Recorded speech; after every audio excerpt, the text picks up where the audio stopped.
And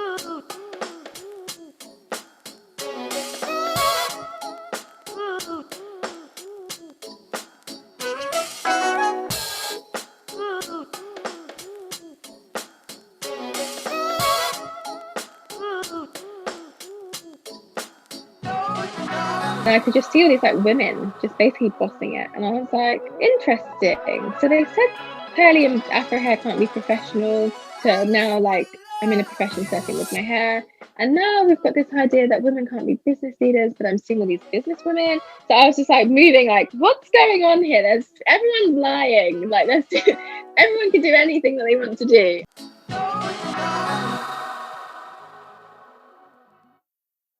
Hello curl friends, and welcome to the third episode of the Curl Squad's Curl Power podcast with me, Zoe Fox.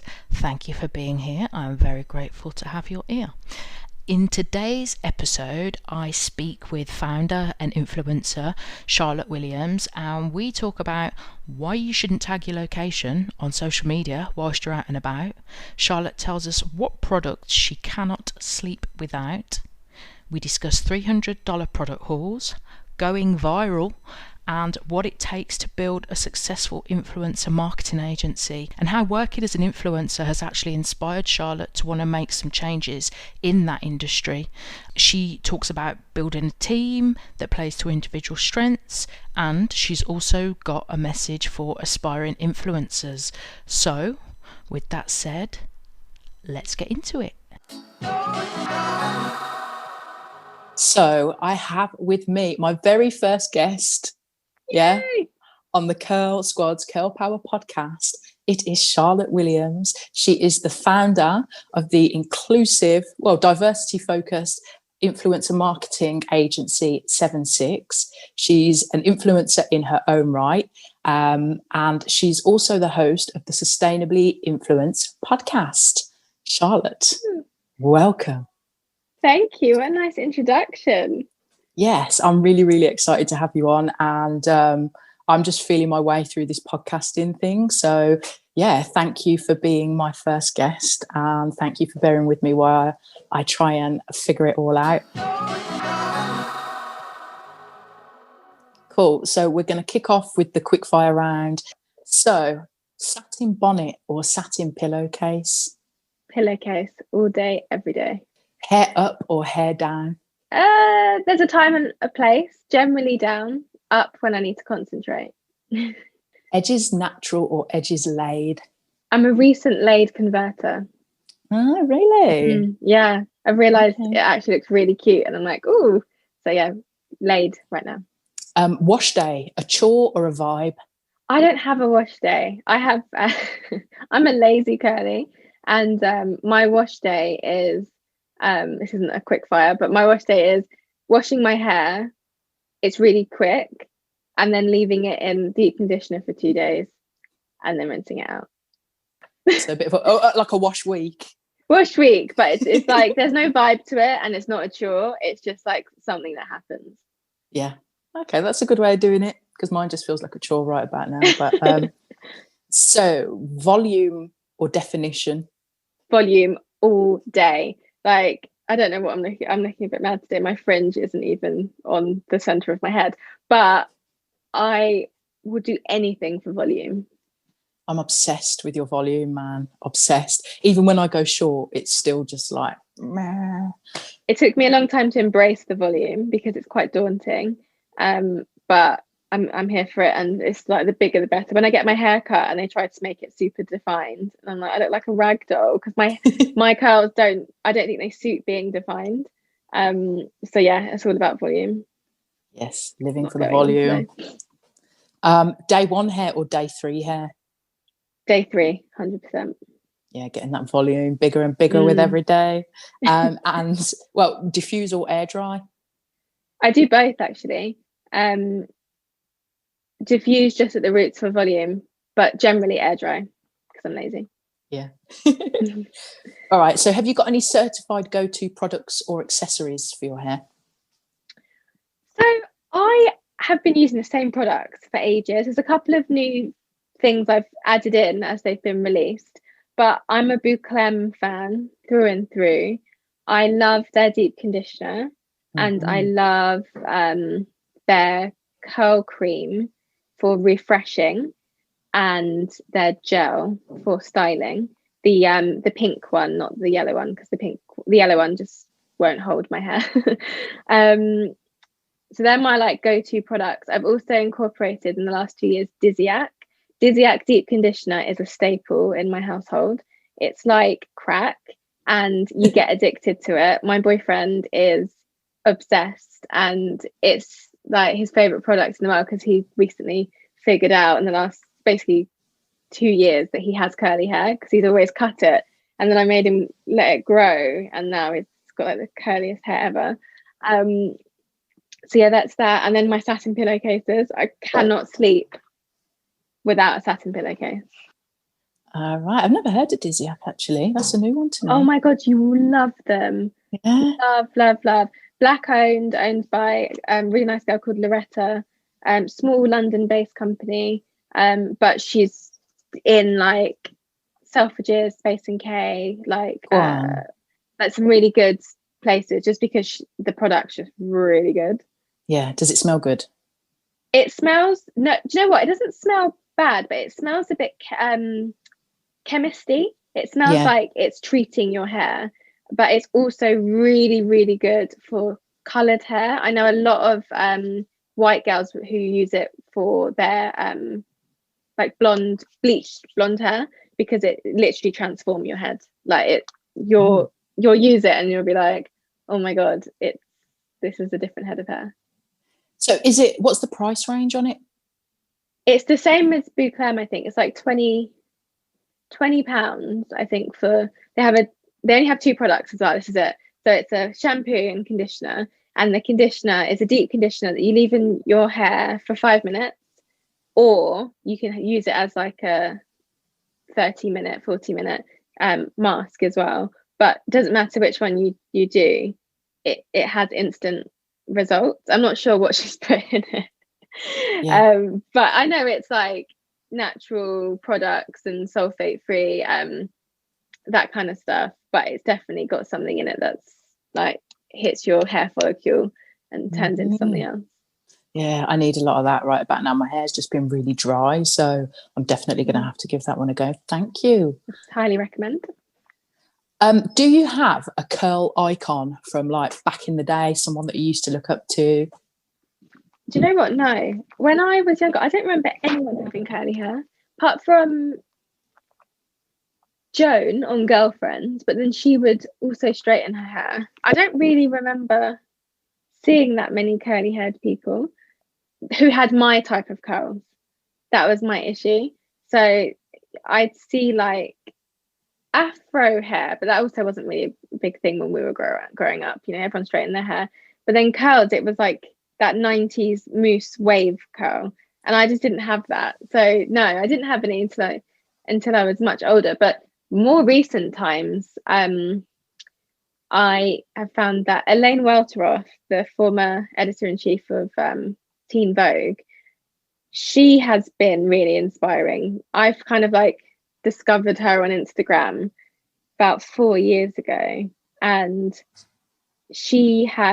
her hair's quite similar to my curl pattern, but maybe the tiniest bit looser. But I think it's because she bleaches her hair, so that always loosens your curls a bit. But she also wears glasses, so she was like my like glasses curly hair inspo, because I always had this thing that glasses were ugly, but then also you couldn't wear glasses and have curly hair, because that's just like, whoa, way too much. So she gave me loads of confidence to wear my hair curly and like natural and wear my glasses. But recently she's become a bit of she's on like the US version of like Loose Women, and she started to wear her hair straight a lot and wear a weave, and she's been Hollywoodized. So it's quite sad to see, but she was my like adult inspo for a really long time. Yes, and now you are inspiration for the generations to come, and I love it. I think the first time we met was at Fro Girls, or Neither Light as she is now known, one of her events by the canal. God. That event was so long ago. Feels like a whole different lifetime ago. Yeah, It was ages ago, and I just remember everybody jumping in a selfie, and it just being like all these like big curly hair, just serving life. And I just was like, wow, this is amazing. That was, I remember, this is very off topic, but the thing I remember most about that event was who was it? Was it Renee getting those flowers sent by her stalker? Oh yeah. That's the thing. I use that event as like a cautionary tale to people of not tagging your location when you're like out and about. But yeah, that event was so long. When even was that? I don't even know. That was when I first went like fully curly after my Brazilian blow dry. So my hair was still a bit like, whoop.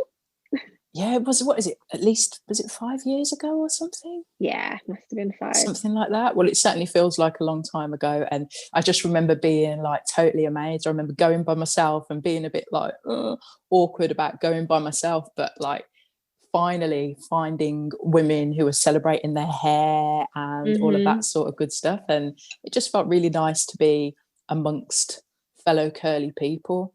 Yeah, that my people. Yes, I found my people and they're here and they've got big hair.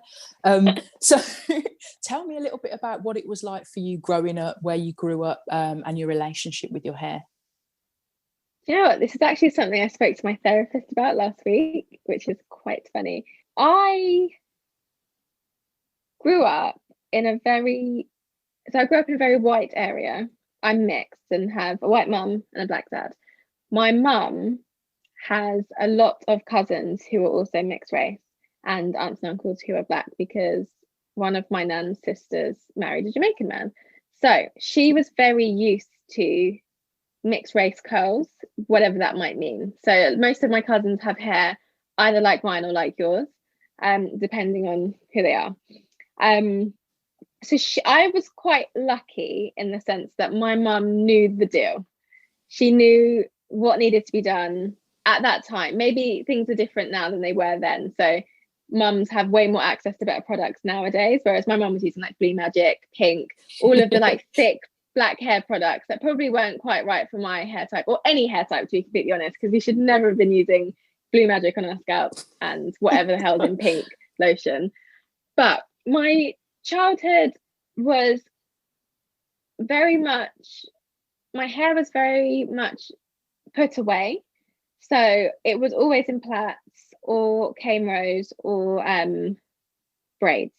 So I always had something. So as a kid, I either had it in like individual plaits with like the little bobbles and stuff at the top or at the end. I was like 90s black kid, like how everyone was doing their hair. Or my aunt would cane row it, and I'd have like, I've always been so random. Do you remember that braiding, that cane row style? I don't know if this is what it's actually called, but we called it in my house all around the world, where you had, it was like basically one cane row that like went all the way around your head and then like a little thing. So I had like styles like that, and like nothing cute, like some like cane rows going back, just keeping it out of my face. It was always like some random style, but I always liked to experiment, even from a young age. But what was interesting is I actually didn't realize my hair was curly until I was 15, because my hair was always braided or always in a bun or always tied back. And weirdly, when I was in year 7, I started to wear 2 bits. Do you remember that style where you gel 2 bits down?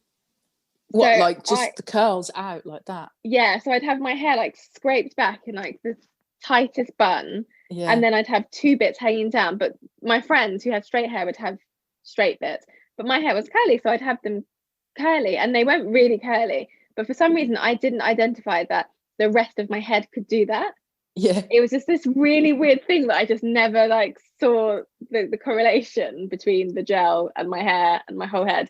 So it wasn't until I was like 15 where one day I just like brushed out my hair, and then I was like, what would happen if I put this mousse in my hair? And I realized I had all these curls, and because I used so much mousse and gel, it like really weighed it down. So they were like hard, crunchy curls, but my hair wasn't like this for a really long time. So yeah, that happened. And then things got a bit different once I figured out my hair was curly. So I started to experiment again. So I'd have like always a weird hairstyle. So I had it in like a bob at one point, an asymmetric. At another point, I had like the back shaved and all the curls. Like my hairdresser was a Tony and Guy hairdresser, but she used to do me from her house because she was like a family friend, and a black woman, and just really wanted to get in and just did. Every time I came home, my dad was like, oh God, you've been to Amaret again. And I'm like, yeah, what do you think? And he'd be like, no. I also remember dyeing my hair. That wasn't with her, that was with another family friend. But I went through a bit of a emo phase, which was one of my favorite phases actually. That was my MySpace days. And I had my hair dead straight. That's when I figured out my hair could go straight, and it went dead straight. But then I had fuchsia pink highlights around the crown of my head. So yeah, I had a weird relationship with my hair in that I didn't discover it existed until quite late on. I found it a burden for most of my younger life because I just didn't know what to do with it, because my mum actually only knew how to do my hair in like the traditional black hair sense. So she knew she had to oil my scalp and moisturize my ends and put it away and like have it braided, or so I'd have sometimes braid extensions, sometimes combers, whatever, but I never actually got to have my hair out, and that was like a really big deal when I did. And I remember my mum just being a bit like, oh, I don't know, she like pulled her face and she was like, I don't know if I like that, because no one was really wearing their hair out that she knew. So she was just like, not sure, but I went with it anyway because I was a kid and who cares what your mum says. But yeah, I've had like that was my childhood, and then obviously as I got older things developed in different ways, but I never had an issue. And I had to, when I started to talk about this with my therapist, I've never had an issue with my identity and my race, and knowing that I mix and, you know, come from a black dad and understanding my Jamaican culture and my heritage. I've never had an issue with that, but I have definitely had an issue with my hair. Yeah. And identifying where my hair fits in. My skin color, never been an issue. Never. If anything, I've always wanted to be darker. I'm obsessed with having a tan, but I think a lot of us are because we've got the yellow undertone. Yeah. But that's like one thing that I always get asked about in terms of like, you know, was race ever an issue? And race was literally never an issue, but my hair definitely was. And why do you think that was? I know you sort of spoke a little bit about you know, how your mum used to do your hair, and like the influence of black people's involvement with your hair. But in terms of like society, and you already touched on how you didn't necessarily see yourself reflected. Yeah, how do you think like growing up underneath European beauty standards impacted your relationship with your hair? I think because I never saw anyone who looked like me with hair like mine. I saw people that looked like me, but they didn't have hair like mine. They always had it straight. So like, I remember seeing like Christina Milian because I remember my cousin's ex-boyfriend was her record producer, and it was like a really big deal. And she like come onto the scene, and I was like, oh my God, this girl, she's mixed race, she's beautiful, like she's my coloring, but her hair was straight and she wore a weave. And I was just like, cool, not quite there. It's like something I would aspire to be, but I'm not allowed to do that with my hair. So maybe one day. Because I wasn't allowed to straighten my hair when I was younger, until I was like 14, 15. But then even then it was a bit of an occasion. But yeah, I think the biggest thing was I didn't have anyone that I could identify with. Even like my cousin. So I have one white cousin and one black cousin, and her hair was always straight until she became a mum, like a few, like how old am I? It's like, yeah, like six years ago, her hair was straight. So I didn't have anyone in my life that didn't have straight hair who looked like me. There were no actors on TV. There was just nothing there. So do you know that whole thing of you can't be what you can't see? That's so true. Like there were loads of people that looked like me around, not loads, but there were a few people that looked like me around. They just didn't have my hair type visibly. Even like if you think of like Rochelle Humes as an example, when she was in S Club Juniors, for a split second she had hair like mine and then they straightened it straight away, and like now she's embracing her curls, but I imagine she would have gone through the same thing, in that she wouldn't have seen anyone that looked like her. So she was like, yeah, sure, straighten my hair. Like, this is what makes me look good. So yeah, there's like so many people that I just followed what they did, I guess. So with the experience that you had growing up with your hair and where you've gone now with like founding 7/6, how much of your childhood experience has sort of modelled where you are now? And I know you've done some other really significant things in between now and then, like working for some really big brands like Hello Kitty and Wah. But yeah, I'm just interested how the journey ties in. I think it wasn't so much my childhood, but my 20s that really impacted my adult life. I don't believe I was an adult in my 20s. So I guess everything leads to everything. When I was 20, I went on a year abroad and fell in love with a boy and with a country. So I moved to Portugal after graduation at the age of 20, 21, 22. And I lived there for a few years, and I found it quite difficult being there because I really wanted to assimilate. I'm really competitive, and I hated being the outsider. So I hated being the Brit. And with Brits over there, they had this thing where they never learn our language. They come over and they have their like expat life. They all teach English and da, da, da. And I just really didn't want to be that person. So I worked really, really hard to learn the language and to learn it in a way that I sounded local. I kind of changed how I dressed to meet like the Portuguese style, or the Porto, where I live, Porto style.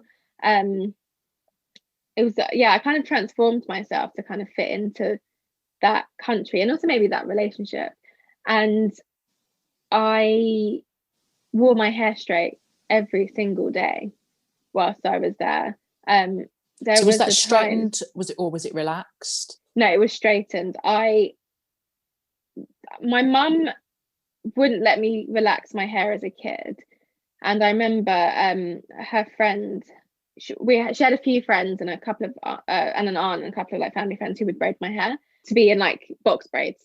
And I remember one of her friends, Marissa, was really like aggressive with how I shouldn't relax my hair.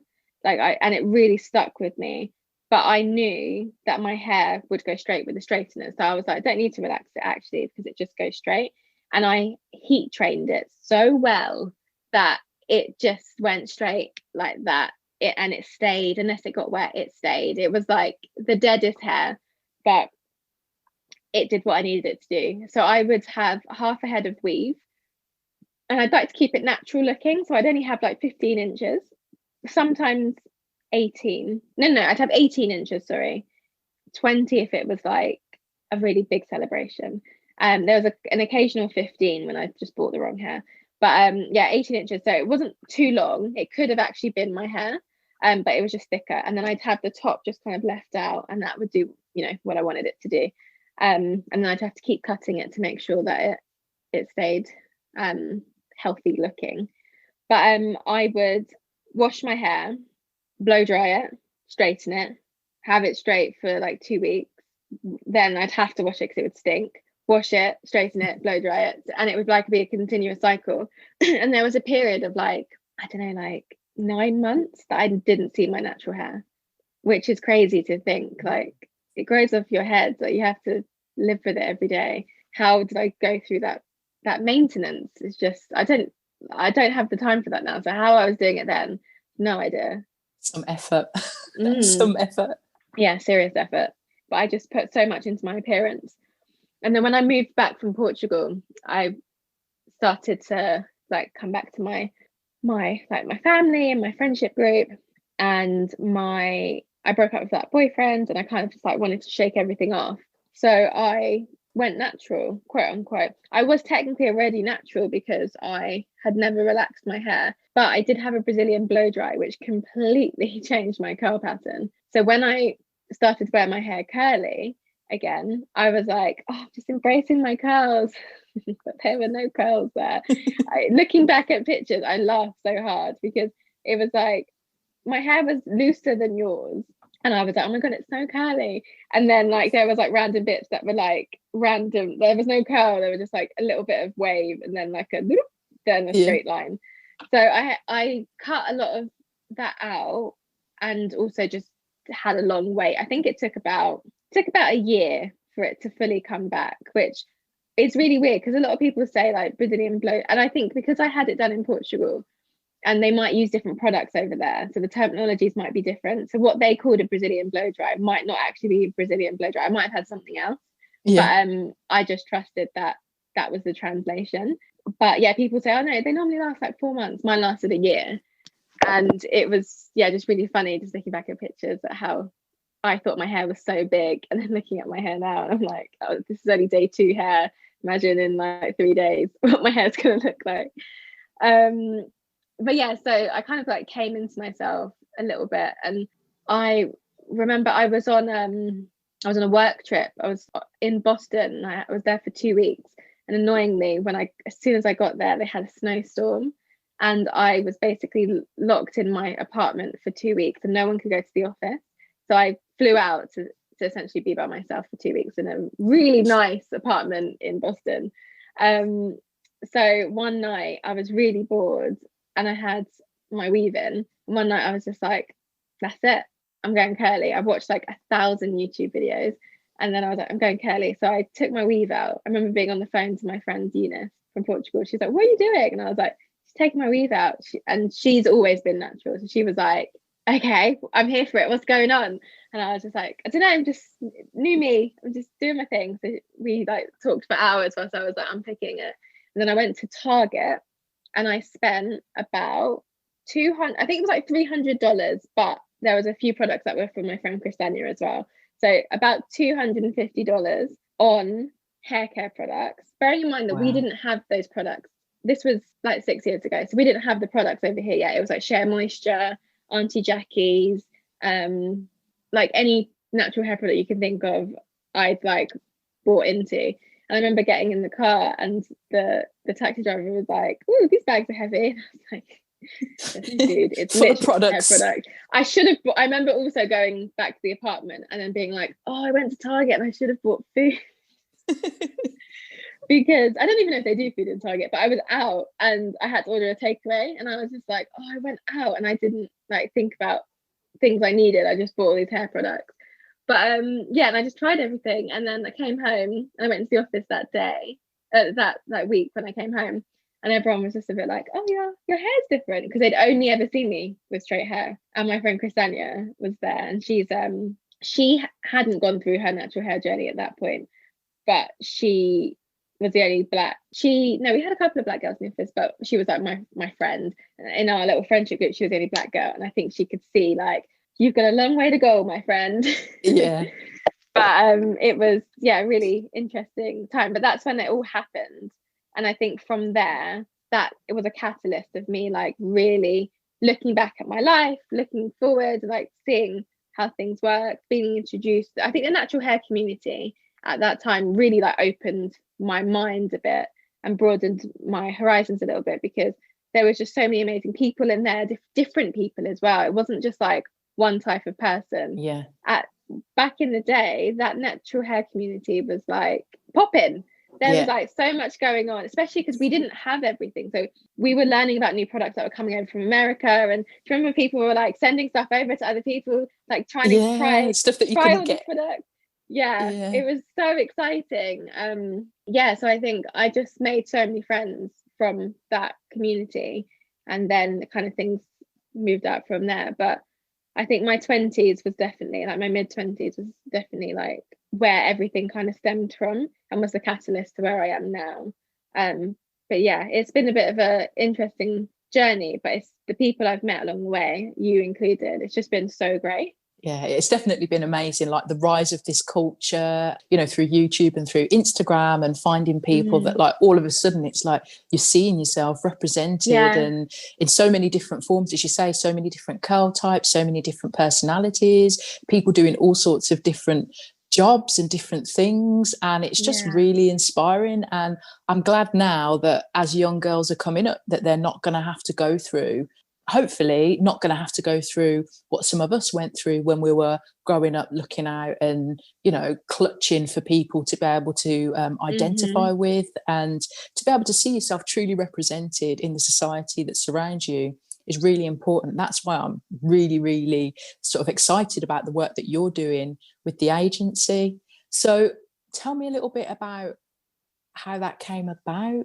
So I've worked in-house forever as a marketer, brand marketer. So very much focused around social media and community management. So I started my marketing career after a few internships working for an e-learning company, which sounds like the most boring job in the world, but actually I always talk about it was such a good job.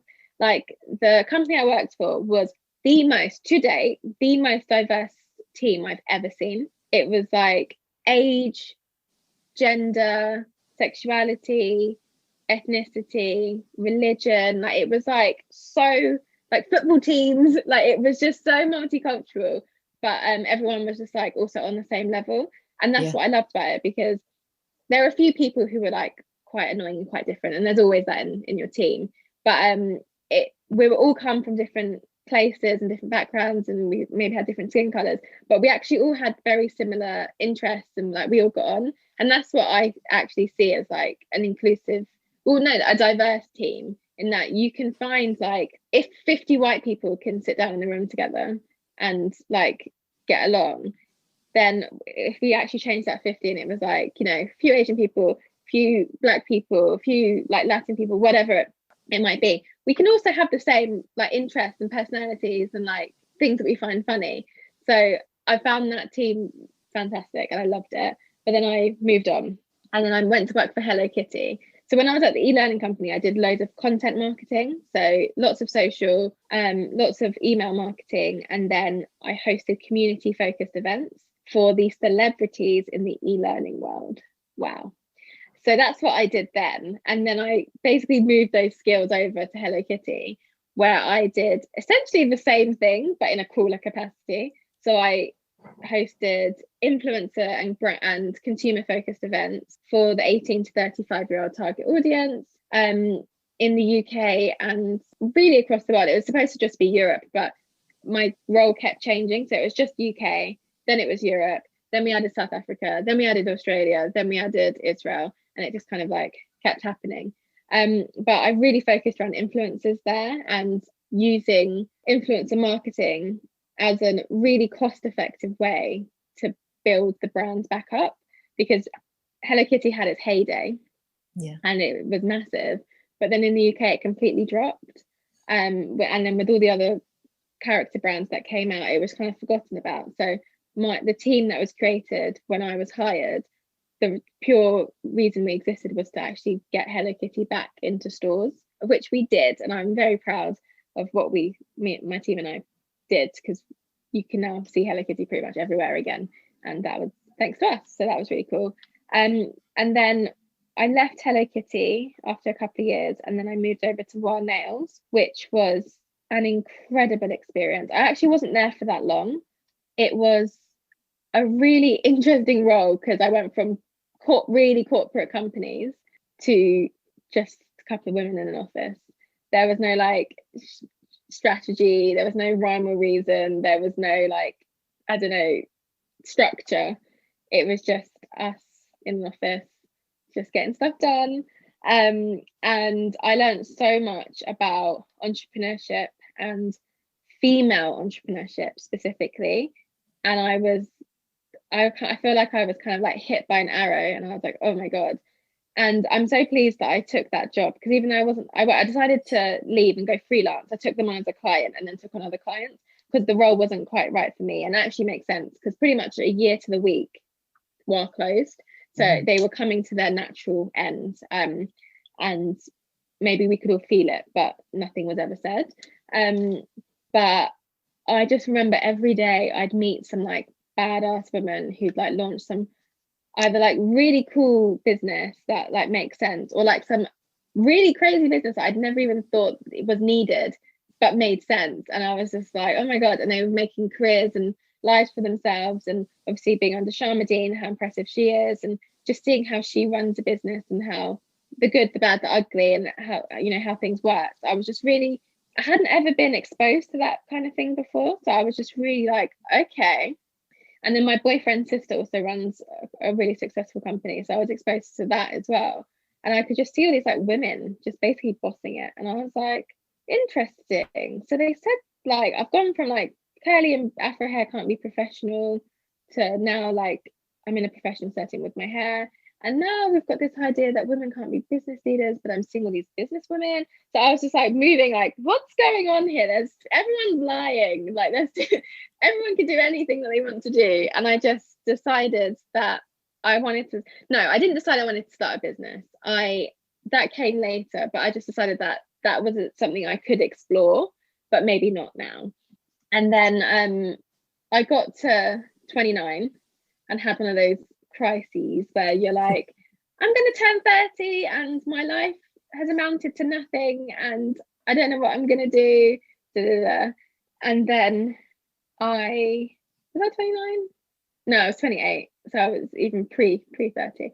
So and then I decided, okay, I need to decide what it is I want to do. Do I want to go back in-house and work for another brand? I've been freelance. It's just because freelance life is actually a lot of work. You tend to work harder, especially at the beginning, harder than you did when you were at a company, because you have to earn more. You have to pay your taxes and like account for all of that stuff that you don't normally talks about. So I was like really burnt out, and I was trying to think, do I want to go back into the brand side? Do I want to work for an agency? And at the same time, I was doing a lot of influencer stuff, and I was like, oh, I'm making money doing this. This is cool. I'd never made as much money doing it as I had then, because I guess I'd had more time to like focus on my Instagram account, to do more blogs and stuff, and just be present in the industry. And I started going to more events, and friends started making more friends in the industry, and friends were going to more events. And I just realized that there was a real lack of diversity within the whole space. And I'd speak to PRs about it and just like pick their brains and ask them questions about like, why was I the only Black influencer invited to this event with my like 5,000 followers at the time? And like, this doesn't make any sense. Like, the reach is really low. And I'd like ask questions and they'd always come back with the same answers, and it would be like, no, we just don't have access to like those types of influencers. And I say this all the time now, yeah, and I'm like completely desensitized to it now, but at the time I was like, what are you talking about? Because in my head I was like, the word access was for me a trigger, because I was like, it's called the internet. What do you mean you don't have access? What's your Wi-Fi like? Like, we all just have an access. Excuse. And then those types, which is basically othering any single influencer who isn't white, saying that they are different, regardless that within that space, the demographic, although it's pretty homogenous, they have different, they're from different categories, and they have like different things that make them different people. But anyone else that isn't white is different. I was just like, wow, there's something wrong here. So that's where 7/6 came from, a bit of like the exposure of what was really going on, because I had more time to see it, and also a pending quarter life crisis. So I was like, okay, I think I might start a business. And then I spoke to a few people who have successful businesses, and I was like, yeah, I'm going to do it. Literally had no idea what I needed to do. Didn't ask anyone any like tips or anything. I spoke to my boyfriend, and he was like, you need to register your name on Companies House. And I was like, cool, £12, done. And that's how 7/6 started. Wow. So how have things been when we consider like the last year that we've just had, with the rising conversation around the whole Black Lives Matter thing? And I know that I took some time away from Instagram. I come back and your account had just exploded. Same. I took some time away and my account exploded. Last year was no words. Last year was insane. So we launched in 2019 and plodded along. I spoke about the whole diversity thing a few times, but we didn't ever really get buy-in from brands for that. I just got booked to do campaigns regardless. they would like, I'm really lucky to have a great contact list. So the people that we worked with were people I'd worked with previously, or, you know, family or friends, businesses. So we always had work, but it was just generic kind of campaigns. It wasn't diversity focused. And then the BLM resurgence happened. Well, I posted a video on my Instagram that Beauty Stack reposted, and Sharma posted on her Twitter. And then I don't know how, but Zoella got hold of it. Oh, okay. And reposted. So that's how this happened. Yeah. So overnight, every white beauty and lifestyle blogger that ever existed reposted my video, made it go viral. Yeah, it was crazy, because I've obviously worked in this industry for a long time and have been on social media and have helped things go viral and helped campaigns and pushed and created content for that purpose. And I just posted this little video thinking it's just for like my mum and my boyfriend to understand how I'm feeling right now. And yeah, it just got a bit out of control. But I guess it was a really heartfelt video. So it came from like being really frustrated and angry and upset. So I guess that was seen. But yeah, it went viral.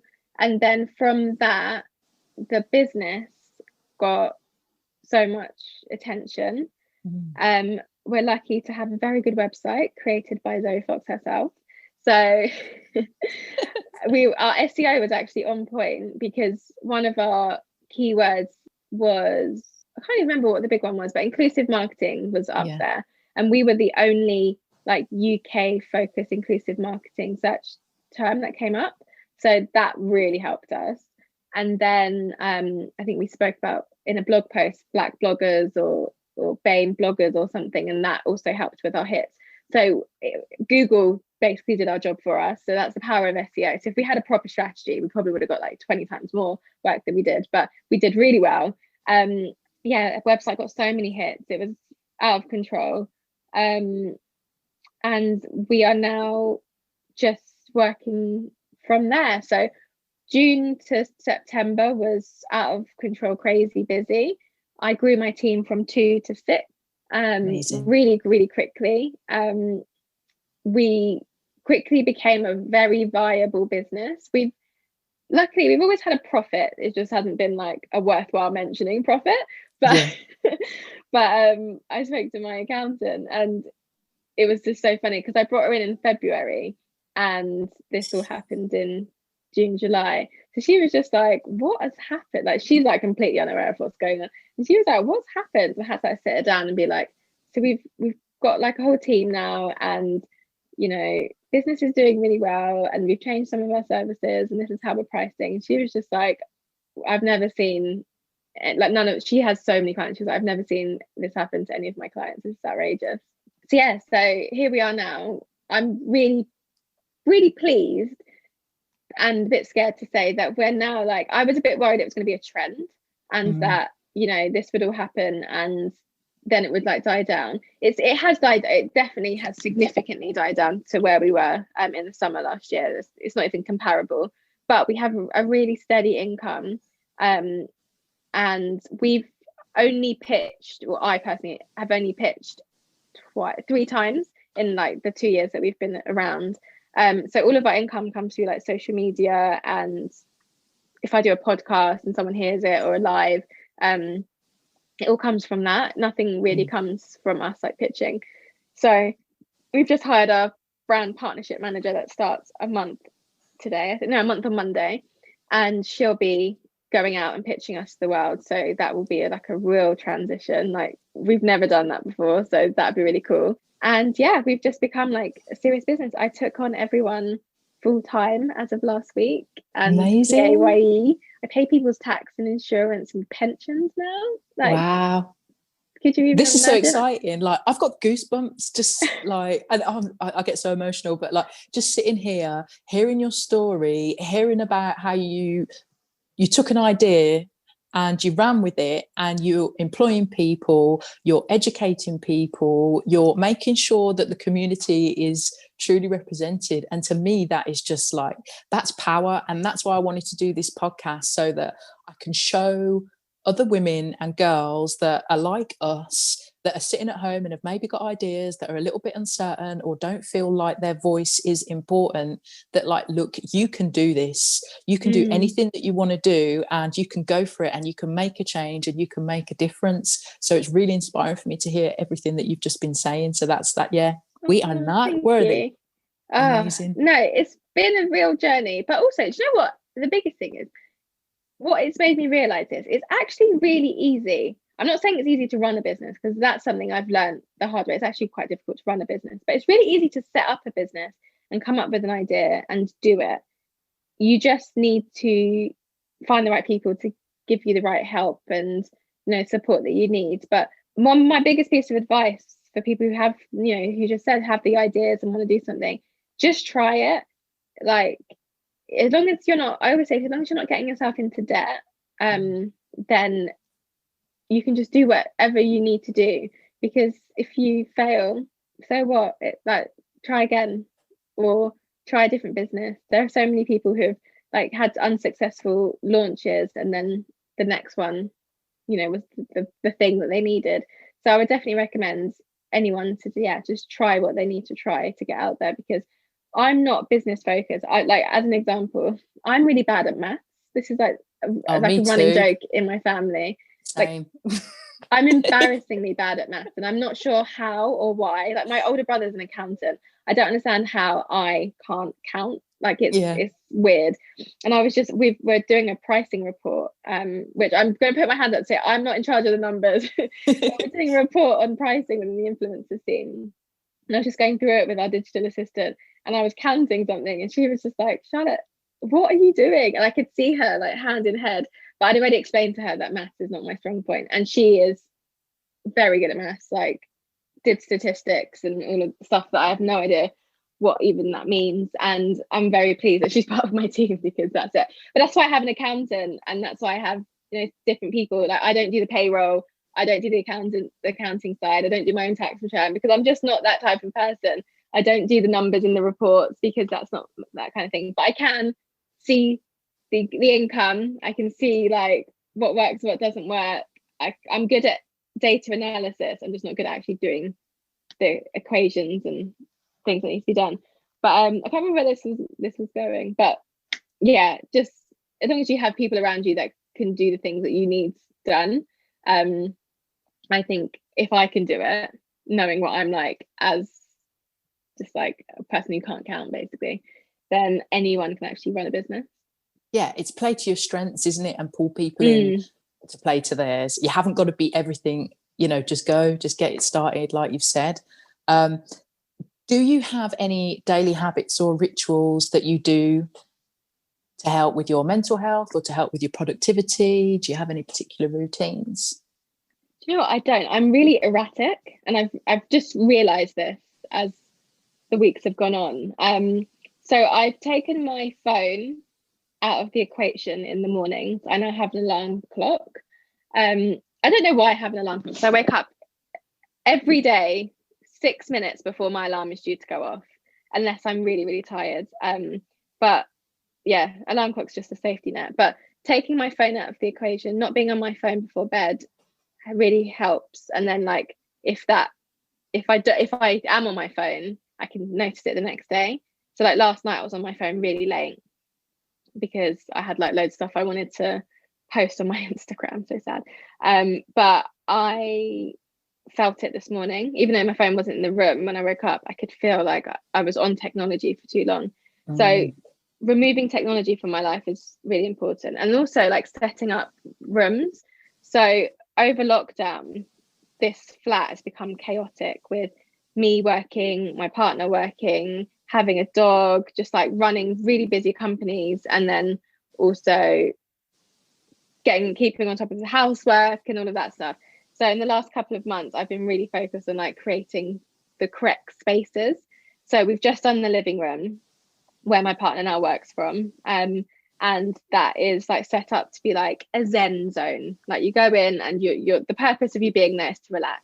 Be it you want to watch TV, play the PlayStation, or play a board game, read a book. That's its purpose. This office is the chaos space. So I have my desk, which is clear and just has everything I need to work. And then over in this corner is a bunch of goodie bags that need to be sent out. But I know that that's the corner where things can be chaotic, and the dog's got his bed behind me, but everywhere else needs to be clear. So unfortunately, this space here, if you were to look to my left, it's just boxes right now because I need to send 35 goodie bags out to people. But having everything else clears my mind. And I think different people have different ways of being, but I literally can't work if everything isn't perfect. Yeah. I don't know if you have that, but if my desk is cluttered, then I will have to spend the time decluttering it. I can't work if it's like covered in crap. So now I've got like the letters that I need to go through to solve on my right. I've got my notepad, like my pen thing. I've got my tray of like, lift it up,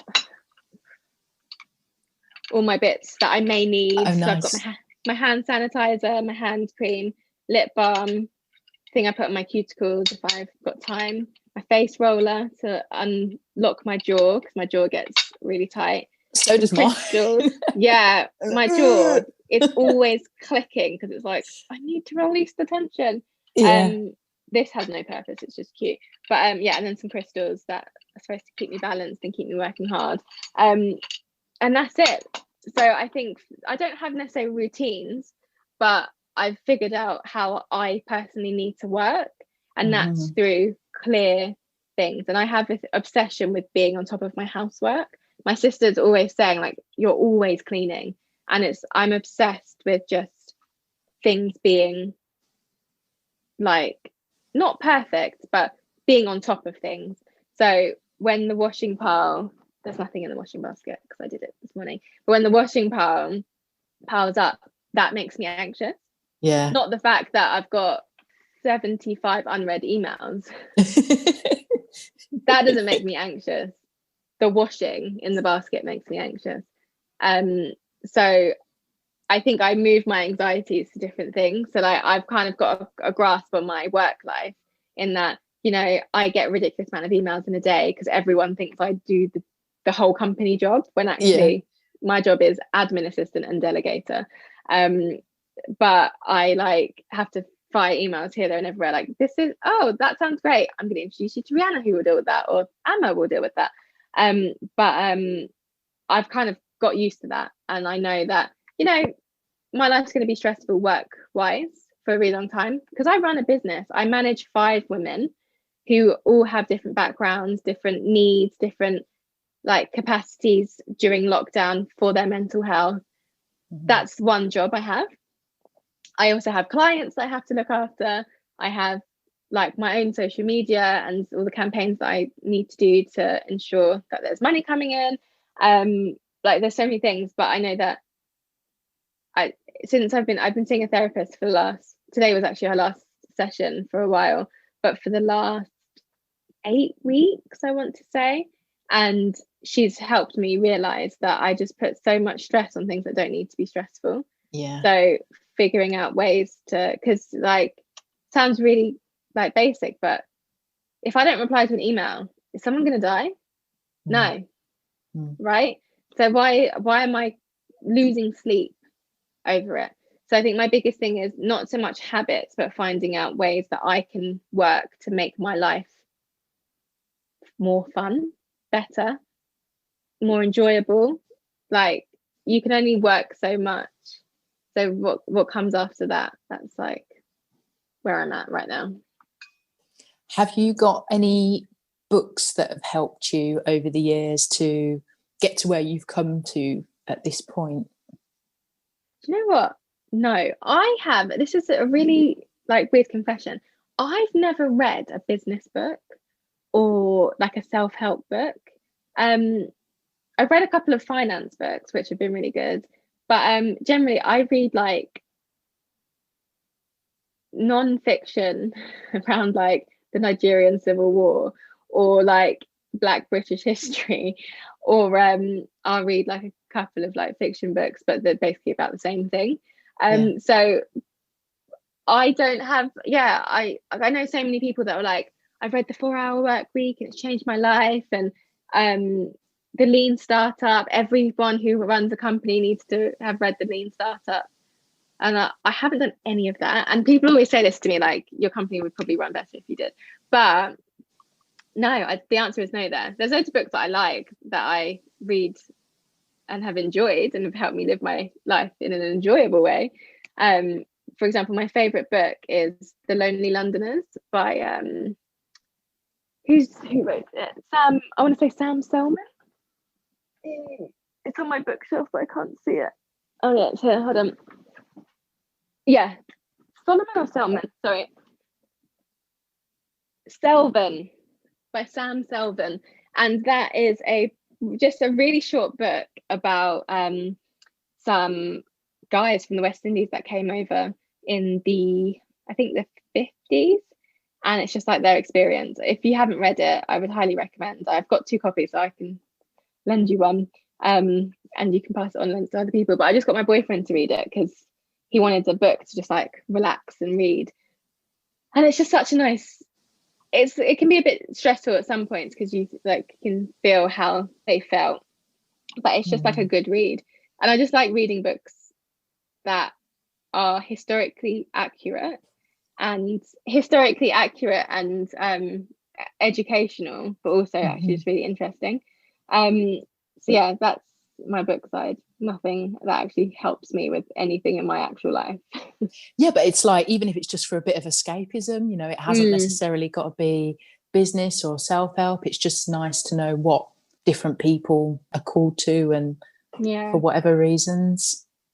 Michelle Obama's memoir, Becoming, I read that a couple of years ago, and that is a really good book. If you haven't read that is, if you want some uplift from a Black woman, that's the book you want to read. Yeah, she's a powerhouse. She really is.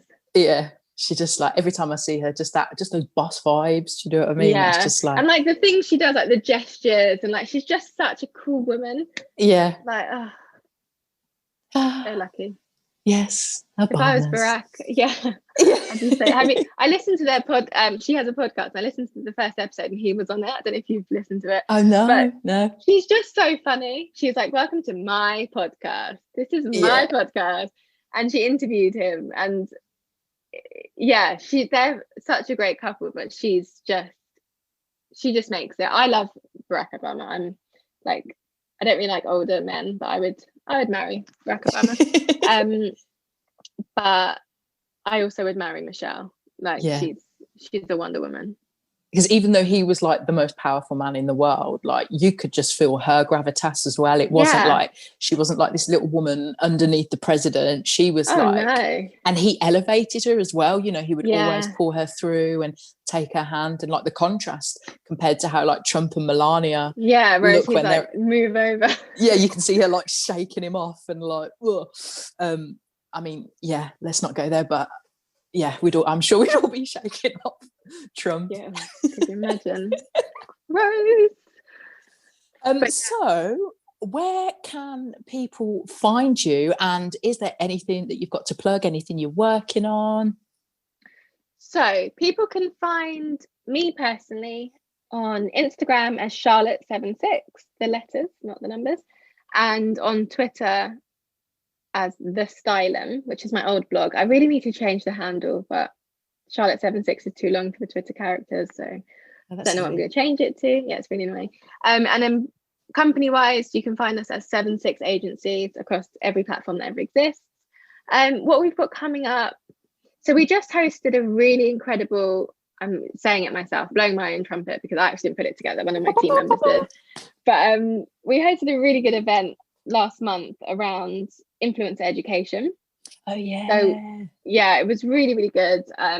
We had some fantastic feedback, and we're going to be doing more educational events. We've always done them, but not as big as that. But we'll be continuing from this month. We're just putting together our schedule, and they will be announced next week. And then we also have our pricing report, which is coming out, if not next week. I'm not sure when this recording will come out, but if not next week, then the week after, in our present time, in this reality. So I think that's a really big thing. So we're looking at, we surveyed a good few hundred influencers and brand managers and agencies, around pricing, and we're looking at averages and how it's affected influencers who are people of color, and then different breakdowns within those people of color, and then also trying to put together a good average for pricing. So because people, it's like really broad. Oh my god! I know, work with some of the campaigns. I'm like, you charge that much, but you charge that. It's like the averages that we're seeing, because so many people know so little about how much they can price themselves. Are really mad, and I've had to go through the numbers so many times because I'm like, surely that can't be right. But it's really sad, showcasing the confidence of people within the industry and not knowing that they can charge, or sometimes it's not knowing the fees that they're able to charge, and sometimes not feeling good enough to be able to charge it. Also seeing how ethnicity falls into it. We've got loads of stats around that. It's going to be full of like colourful pie charts and really good information to come out. So that, when that gets released, I'm going to be doing the tour around the industry and doing lots of talks talking about that. And I'm really excited. I think that's going to lead to a lot of conversations and a lot more. Set some sort of industry standard with any hope. We're hoping to start that conversation. So TBC on that.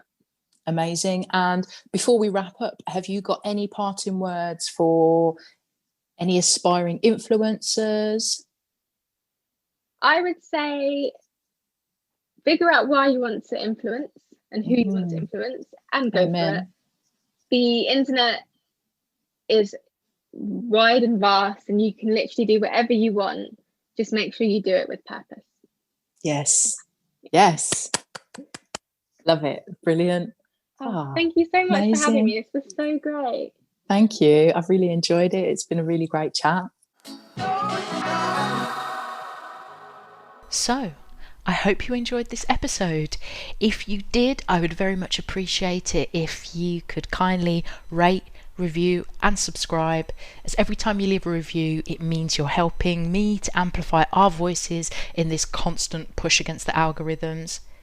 Please do share this episode with anyone else that you think might enjoy it.